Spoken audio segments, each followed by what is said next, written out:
Thanks to MPB for sponsoring this video. Hi, I'm Gordon from Camera Labs, and this is my in-depth review of the Canon EOS R5 Mark II for photography. Yes, a camera review on YouTube that's concentrating on stills photography rather than just video.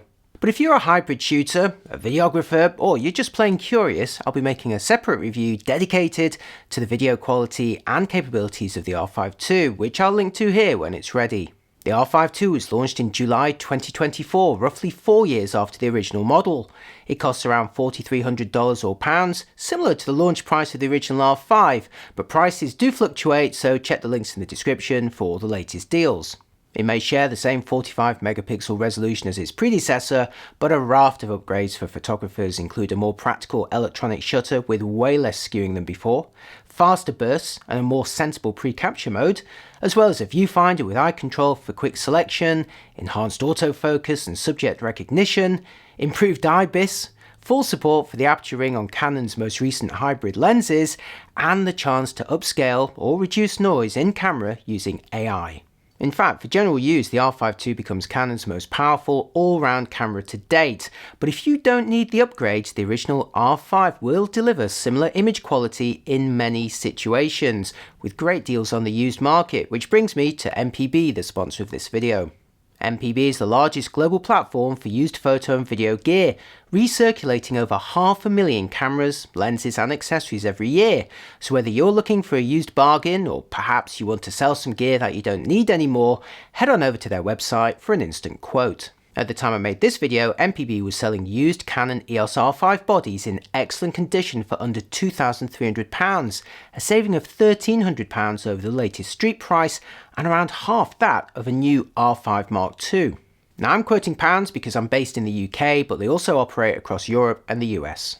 They show clear photos of the exact model that you're going to be buying, list the accessories that come with it, and also include a 6-month warranty, eliminating the risks of a private sale. Or if your heart's set on a new R5 Mark II, you could sell any gear that you're not using anymore to MPB to help fund it. Remember that their quote includes insurance and free collection from your home, and there's no hidden fees or tricky buyers to deal with either.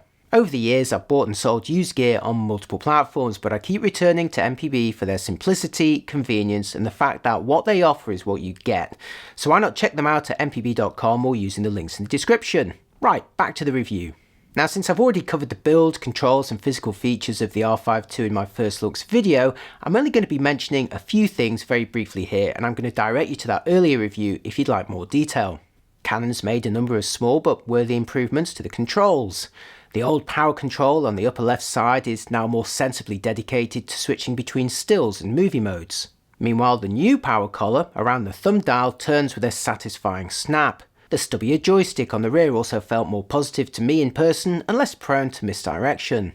Unsurprisingly, the old hot shoe has now become a more capable multi-function shoe, supporting all the latest accessories, but I personally found the new cap for it pretty hard to unlock at times, and hopefully this becomes easier with practice.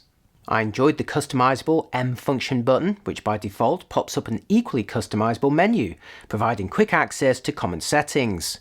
Notice how pushing the M function button toggles between pairs of settings, each adjusted by either the finger or the thumb dial. It's a nice alternative to the more traditional Q menu.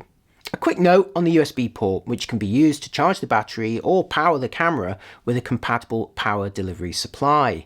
I successfully used the charger for my MacBook Air. If the camera is switched on, the connected USB supply will only power the camera and not charge the battery at the same time. If you want to charge the battery, you're going to either need to switch off the camera or have it enter a sleep state. In the absence of built-in GPS hardware, if you want to tag your images with location coordinates, you'll either need to connect a compatible GPS receiver unit or pair the camera with your phone, while it's also running Canon's Camera Connect app. This app stays linked over a low-power Bluetooth connection, seamlessly embedding location details from your phone as you shoot. Although, like similar systems, the accuracy does depend on your phone and its view of the sky. I get more reliable results when my phone's, say, in the top of my bag versus, say, a trouser pocket. The app also lets you transfer images manually or automatically, as well as offering remote live view over Wi-Fi or a simpler trigger over Bluetooth. Moving on to composition, you have the choice of a screen or electronic viewfinder. The screen employs a 3.2-inch panel with 2.1 million dots that's side hinged, allowing it to flip out and twist at any angle, including forward to face you or back on itself for protection. Now this gives the screen great flexibility, but not quite as comprehensive as the articulation on models like the Sony A1 II, which allow it to tilt as well as fully flip out. Moving on, the viewfinder employs the same 5.76 million dot panel with 0.76 times magnification as its predecessor, and that delivers a nice large image with plenty of detail. And it's also now a bit brighter than before. It offers a blackout free mode and has a larger eye cub. Let's see it in action. Okay, so let's have a look at the viewfinder settings in the menus. Here is where you can choose the various overlays. And here is where you can choose the quality. Now there's only two quality settings, power saving and smooth. These just refer to the frames per second refresh of the viewfinder and not the actual resolution or the size. So let's have a look at it in its power saving mode. I'm filming this resolution chart here. And what I'd like you to do is just pay attention to those very, very fine lines and the moire. Now the moire is natural because it's not fully resolving them, but watch what happens when I focus. Nothing at all. You're seeing that moire move a little bit because I am wobbling the camera very slightly, but the actual resolving power of the viewfinder is not changing. Okay, let's now switch to the higher frame rate. We're going to go for smooth, which I believe doubles the refresh rate from 60 to 120 frames per second. Returning to this view, I would say the resolution is unchanged, and if I hold down the shutter release with servo AF, you can see that that viewfinder resolution is now continuously autofocusing, and the resolution of that panel is not reducing. Now Sony's A1 II viewfinder delivers a larger and potentially more detailed image than the R5 II, but as demonstrated in my review of that camera, the resolution does temporarily decrease while you're autofocusing. Now as you've seen, the Canon viewfinder maintains its resolution when autofocusing, but it's lower resolution than the A1 II when both are composing or playing back images, so there's pros and cons to both. But what makes the R5 II's viewfinder really unique though is the optional eye control, first seen on the EOS R3, but now here in a more accurate version on both the R5 II and the R1. This uses infrared LEDs and sensors in the housing to track the position of your actual eye and know where you're looking. Now this is for photos only and it does not work in video. Now the idea isn't to position the actual AF area by eye control alone, but instead to quickly select between subjects that have already been identified by the AF system, and you do that simply by glancing at them. You can refine the system by repeating the calibration process and store results for multiple people. Unfortunately, I can't show you it working as it needs an actual eye pressed up against the viewfinder, but I can tell you that it did work really well for me personally. Think of it as like a really fast joystick able to move a pointer from one part of the frame to another almost instantly, and for me surprisingly accurate in positioning too. Believe me, it's a world apart from the eye control that was on 90s film SLRs like the EOS 5, and I'd urge any camera enthusiast to try it out in store or on a demo day, not only to see how good this technology can be, but crucially how well it's going to work with your actual eyes, because your mileage will vary. I do know some people for whom it did not work very well. I personally found it most useful when choosing the desired subject in a busy scene, whether it was an event or a sport with lots of other people around in a crowd, or picking out a specific bird when several were airborne in the frame at the same time. I think wedding, event and street photographers will find it particularly useful, as again it's surprising how quickly you can direct the camera to the desired subject, and if it doesn't work well for you, you can just turn it off.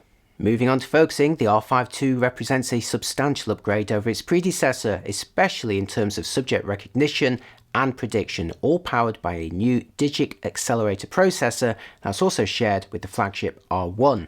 Along with adding horses, aeroplanes and trains to the targets, human recognition has received big enhancements. First, the AF system can now better identify poses and upper bodies, stay locked onto a subject as others pass in front of it, as well as recognising actual sporting moves. Now, one of the lesser talked about upgrades though is the new auto subject option, which attempts to figure out for itself whether you're pointing at, say, a person, an animal, a bird or even a vehicle. To see how well it works in action, here's two recordings of yours truly, with humans selected as the subject on the left and auto on the right. In both cases, when using the RF35 1.4L here, you can see how I'm recognised almost instantly with the camera looking onto my head, face or eye, depending on distance and profile. And I'd say the auto mode is almost indistinguishable from selecting human in this first test. Okay, so how about Steven Seagal? Here he is having a snack on the left with animal selected from the subject menu, which is the mode for birds too, while on the right you're looking at auto subject mode. Both of these clips were filmed using the RF 70-200 2.8L, and again I'd say there's actually little to choose between them, with the auto mode on the right identifying the desired subject and locking onto the eye where possible. But these are both fairly leisurely subjects, so how about some birds in flight? These were all recorded using the RF 70-200 2.8L, mostly at 202.8, and in the auto subject mode, where again the camera quickly identifies the subject as a bird and places a box around it at a distance or locks onto the eye when it's closer. Speaking of distance, I found the R5 II could recognise a bird when it was smaller on the frame than the Sony A1 II, which I was testing alongside it. Both are very impressive at detecting and tracking subjects, and both now also have auto modes too, but again I found that the Canon recognised subjects from further away. And just for fun, here's the auto subject mode switching between vehicles, birds and people, whether they're walking or riding bikes. Ultimately, if you're only going to be photographing one type of subject in a session, you're going to enjoy quicker response and greater accuracy by selecting that type from the menu, but I was impressed how well the auto mode worked for general use.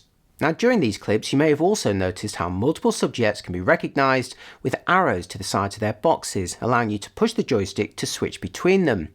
Alternatively, if you're using eye control, you can simply glance at the desired one to make it the primary target. I really like the way that Canon lets you select between multiple subjects. Plus you also have the chance to register photos of specific people you'd like to automatically have priority in a group. I use this successfully when photographing key players in sports, but it'll work just as well at events and weddings where you could, for example, register the happy couple and have the camera then give them priority on the frame. Again, it just makes selecting the desired subject much easier. And as demonstrated in my initial review, the R5 II also now has an action priority mode which for a handful of sports can actually follow the ball between players or those who are about to shoot. This currently works for soccer, basketball and volleyball, each of which has a large spherical ball, but other sports may be added in the future. Ultimately, with improved subject detection, face registration and action priority, not to mention the eye control, the R5 II has become a lot better at quickly finding the desired target or letting you override its suggestions.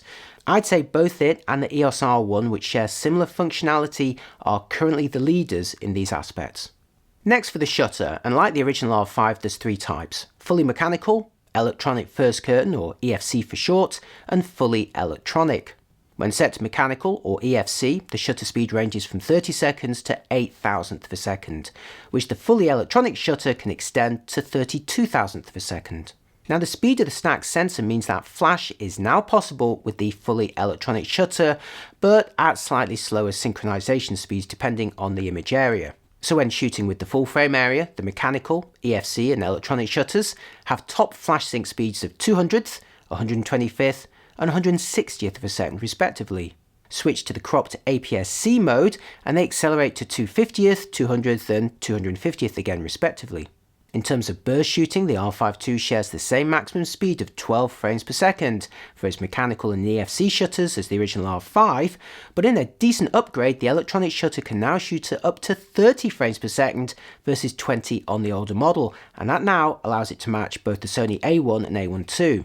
Note the top mechanical or EFC burst speed of 12 frames per second is dependent on a number of conditions, including a compatible lens and the official battery. If all is well, you'll see the H+ icon turn green and you'll be enjoying the full 12 frames per second. If, however, the H+ icon turns white or flashes white, the top mechanical and EFC burst speeds will fall to 9 or 7.2 frames per second respectively. In some consolation though, the electronic shutter seems less fussy and more likely to maintain the full 30 frames per second. A little confusingly, the H+ icon for the electronic shutter stayed white for me even at its top speed, so don't you be seeking a green icon with this shutter type. All native RF lenses should support the top burst speeds when the camera is fitted with the latest and official LP-E6P battery that's supplied with the R5 II, and in my tests it maintained these speeds even when there was only about 5% life remaining. Now, Canon watchers may recall the earlier R5 needed a decent amount of charge remaining to deliver the top burst speeds, and I believe that using the older E6N or E6NH packs, or indeed third-party batteries, will impact the top mechanical burst speeds of the R5 II, and probably some other features too. So if you were hoping to use some older or third-party packs, do be warned. As for older adapted EF lenses, Canon support pages show a list of which models will support the top speeds, generally the most recent ones. I found that my own EF50 1.8 STM allowed the green H+ icon, but my much older EF85 1.8 made it flash white. Again, this only affects the mechanical and EFC burst speeds, not the electronic shutter. Gosh, there's so much to remember here. Moving on, there are also two lower drive speeds, H and L, and it's possible to configure the actual speed of all three when using the electronic shutter if preferred. As for the sound each shutter makes, here's a mechanical burst at 12 frames per second. And now for an electronic burst at 30 frames per second, and this is with its artificial sound, but you can choose complete silence if you prefer. Now, since uncompressed RAW files work out at about 50 megabytes each, you can quickly find yourself dealing with a lot of data at 30 frames per second. Here's an electronic burst of RAW files using a Sony Tough SD card. Here I managed 80 files in just under 3 seconds, with the buffer then taking just over 20 seconds to fully flush onto the card. Next, here's a burst of RAW files using a CF Express card. This time I managed a longer burst of 95 frames in just over 3 seconds, but the faster card allowed the buffer to fully empty in just 6.5 seconds. That's way quicker. In both cases I achieved the full speed of 30 frames per second, but clearly the CF Express card allowed not only more frames in the initial burst before stalling, but much faster write times. As always though, the usefulness of an electronic shutter in practice very much depends on the sensor readout speed and the subsequent skewing that you're going to experience as you or the subject moves. As you can see here, the original R5 suffered from quite visible skewing when using its electronic shutter, so to help address this, the R5 II now uses a stacked sensor with faster readout. To see if it's resolved or at least improved the original R5 skewing, here's a panning test shot at 35mm using the mechanical shutter at 12 frames per second where, as you'd expect, the bottle remains vertical. Now for the R5 II with its electronic shutter, here at the top speed of 30 frames per second, so you're going to be seeing more frames and the appearance of a slower pan, even though the actual speed of this motion in real life was the same. Here you may see very minor evidence of skewing, but it's a big improvement over the original R5 thanks to the faster readout of the stacked sensor. Let's put the mechanical shutter version on the left and the electronic shutter version on the right, where you can see how much better it is compared to the old R5.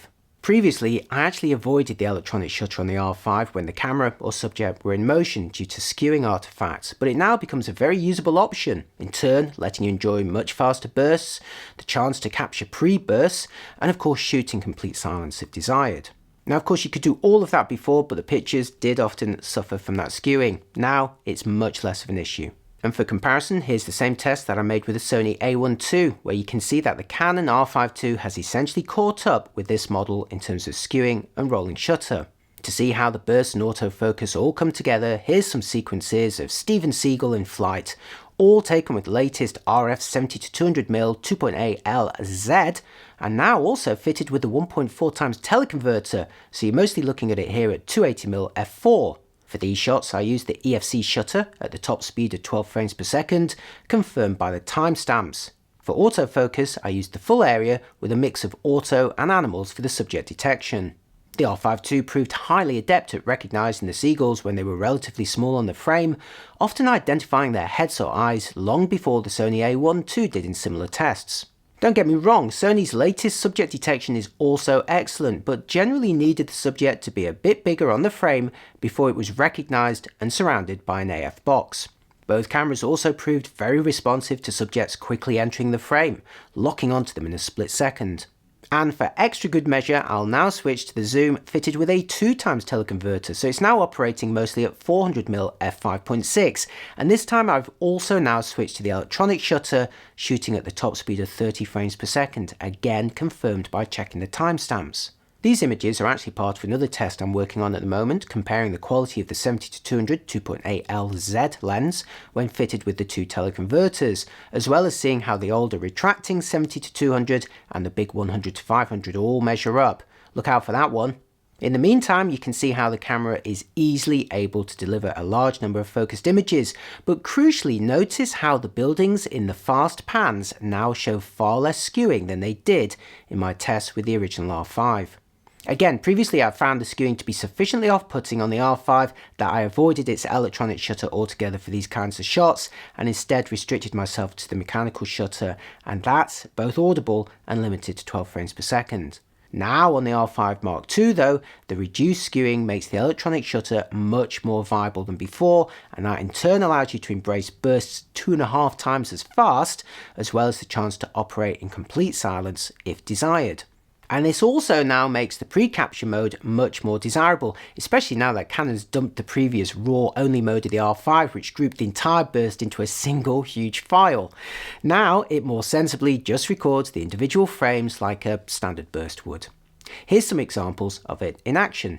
Like other pre-capture modes, it keeps a rolling buffer of frames as you half push the shutter. Then as you fully push down, the most recent buffered frames are committed to memory, along with the subsequent burst, and that allows you to capture the moments both before and after. These sequences were taken with the original 70-200 f2.L in the H+ mode, where the camera recorded about 14 frames before I fully pushed down on the shutter release, which at 30 frames per second works out at about half a second of action. Now this in turn allowed me to capture the moments that the bird prepared to take flight, even if my initial reactions missed it.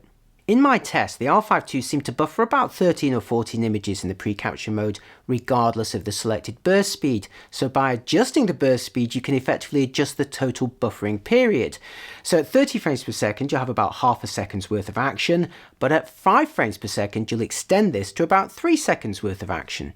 Moving on to stabilization, Canon claims to have improved the IBIS system, so I tried it out with two different unstabilized prime lenses. First, here's a shot from the RF 35mm 1.4L VCM, handheld at 1 second with IBIS enabled. This was the slowest I could handhold a decent looking, albeit not perfect exposure. I'll put this shot on the left and on the right show you the same 1 second exposure, but this time without IBIS where the shake has ruined the shot. In fact, the slowest that I could handhold a decent result without IBIS using this lens on the day was a 30th of a second. So in this case the system was giving me about 5 stops of compensation. Next, for the old EF85 1.8 adapted to the RF mount, first with IBIS, where I managed to handhold a decent result at 1/5 of a second. Let's put this on the left, and now on the right show the version with the same exposure but without IBIS, where again there's lots of visible shake. This time I needed a shutter speed of 1/160th of a second for a similarly decent result without IBIS, so the system was again giving me about 5 stops of compensation. So in both cases my own results fell below the 8.5 stops claimed by Canon, but equally it's roughly similar to what I achieved when testing the Sony A1. Your mileage will of course vary, but even 5 stops is highly valuable, and you'll also be enjoying a more stable view during composition too. As you know, while the sensor on the R5 II is now stacked, reducing skewing from the electronic shutter, the actual image resolution hasn't changed, so you're getting the same 45 megapixels as its predecessor. To more formally measure the resolution, I've photographed my standard test chart using the very sharp RF 70-200 2.8LZ at 100mm, and since 45 megapixels can out-resolve the details, I increased the distance. Let's now take a closer look and really pixel peep the RAW file at 800% here, with the R5 II on the left and the Sony A1 II on the right, using an equivalent lens and settings. So you have 45 megapixels on the left versus 50 megapixels on the right, and I'd say they're sharing the same degree of resolved detail and only differ fractionally in the final extinction. But both cameras also offer the chance to boost the resolution, albeit using very different techniques. So let's switch the R5 II sample on the left for one generated using its new in-camera AI upscaling mode, while on the right you're looking at the Sony A1 II using its 16-frame pixel shift RAW composite mode, assembled in their Imaging Edge software afterwards. Now if I toggle between the originals and the boosted versions, you can see that both cameras are capable of delivering more detail. But in this example, the pixel shift version from the Sony has proven much more effective. And that's actual detail too, not guessed and interpolated.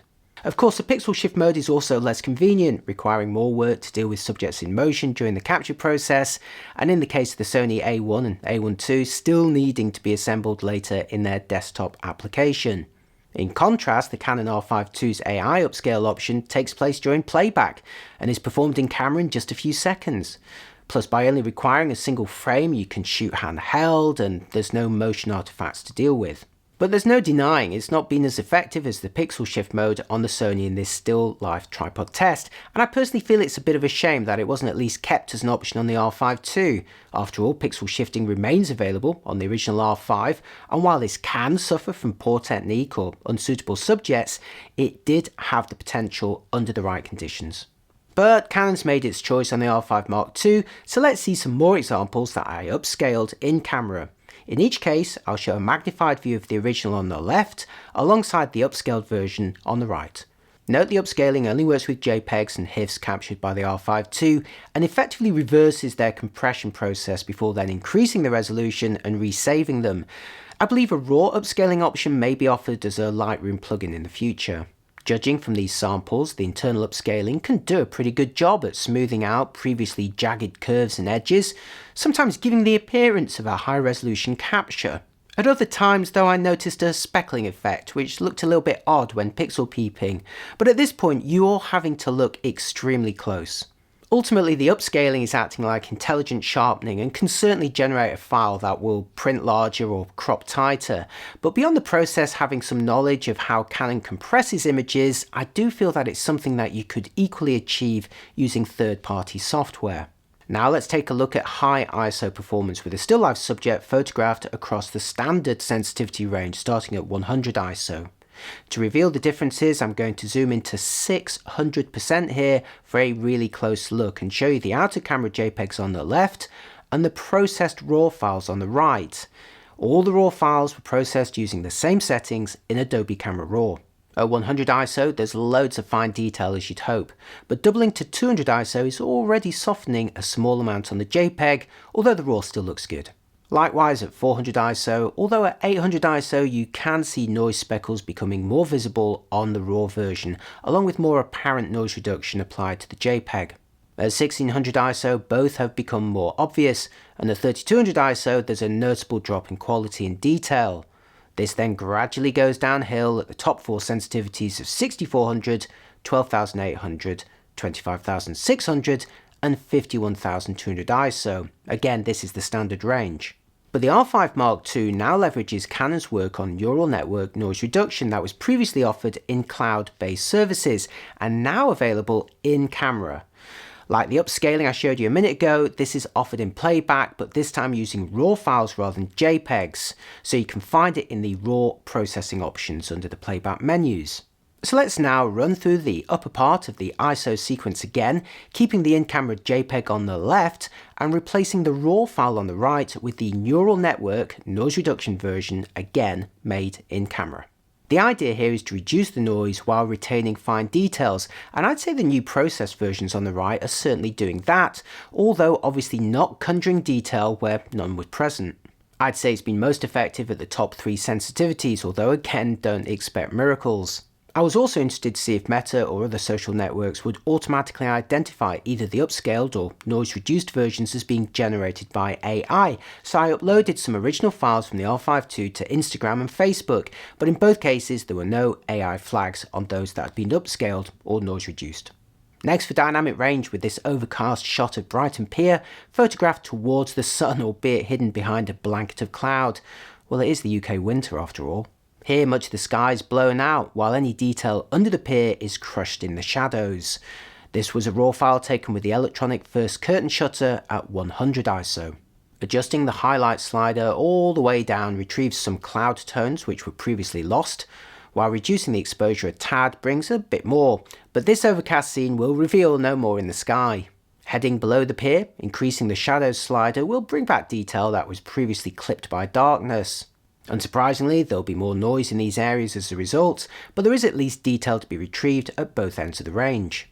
Now, if you compare the R5 II directly against the original R5, you may notice a mild reduction in dynamic range, at least when using the mechanical shutter, but when processing real-life images from both cameras, I didn't personally feel that the older model had an appreciable benefit. So in terms of resolution, noise and dynamic range, I'd personally say they're actually pretty close, and while examining charts under lab conditions will reveal some mild differences, the real choice between them will boil down to the feature and speed improvements of the Mark II versus the lower cost of the R5.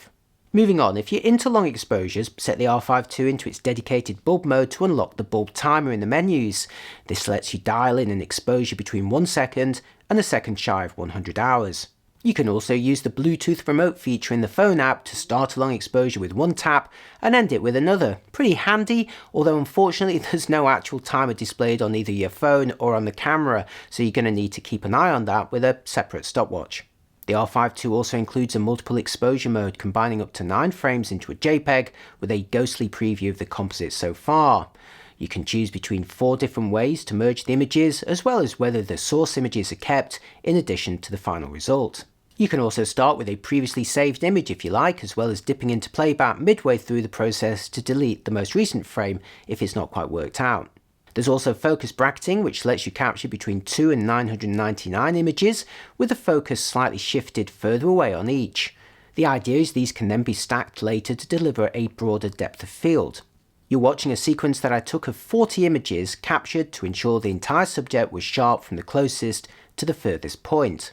You can adjust the focus increment and also have the camera generate its own stacked JPEG at the end, although you'll enjoy more control and potentially better results using dedicated stacking software like Helicon Focus. Note that focus bracketing on the R5 II only works with the electronic shutter, but this does at least now support the use of flashes. If you're using compatible speed lights, the camera will automatically wait until they're recharged before shooting the next frame, and if you're using third-party or say off-camera lights, you can preset a pause of between 1 and 9 seconds between each frame to give that light time to prepare.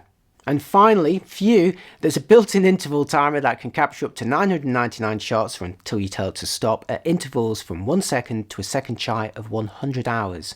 Do remember that the camera can also run off USB power if you need a very long life. Okay, at last it's time for my final verdict, during which I'm going to show you a selection of images taken with the R5 II, and remember this verdict is for photographers.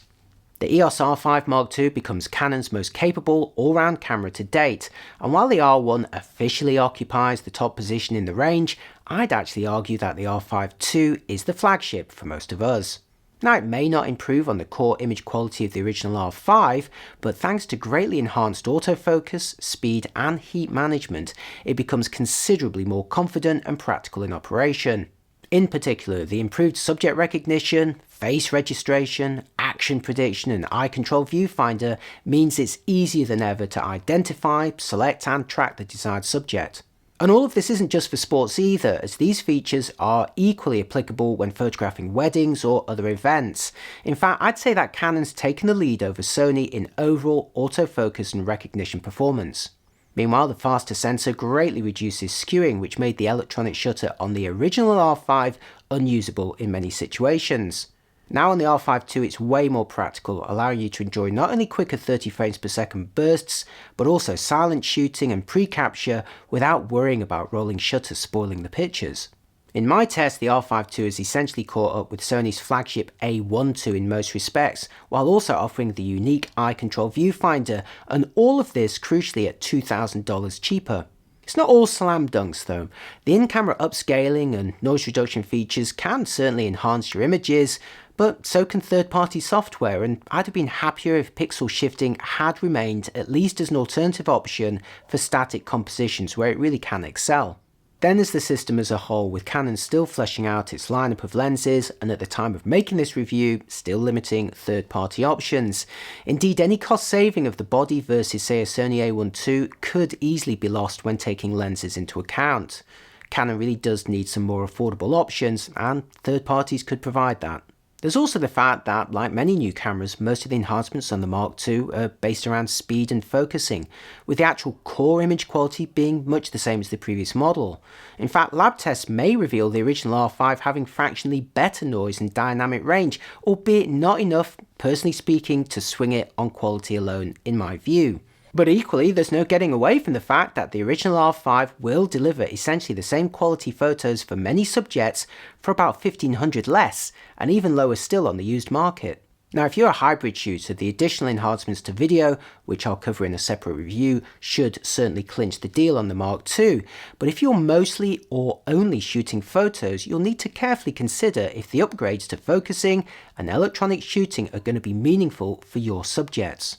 Ultimately, I feel the R1 launch distracted from the R5 too, but extended testing and the subsequent pricing of the A1 II makes you realise that this is not only one of the most powerful cameras around, but one that's actually pretty good value versus at least one of its biggest rivals. I can highly recommend it for those who'll exploit the upgrades, but if the original R5 meets your needs, go bag yourself a bargain. Phew, that was a long review, wasn't it? So I salute you if you made it to the end. It actually represents about a month of testing and analysis, so if you found any of it useful, please do consider giving this video a like or my channel a follow. And if you are interested in buying an R5 Mark II, be sure to check the latest prices in the description. As always, I'd love to hear what you think in the comments, which only leaves me to thank you for watching and also to thank MPB for sponsoring this video. If you have any camera gear to buy, sell or trade, check them out in the links below. I'll see you next time. Bye bye.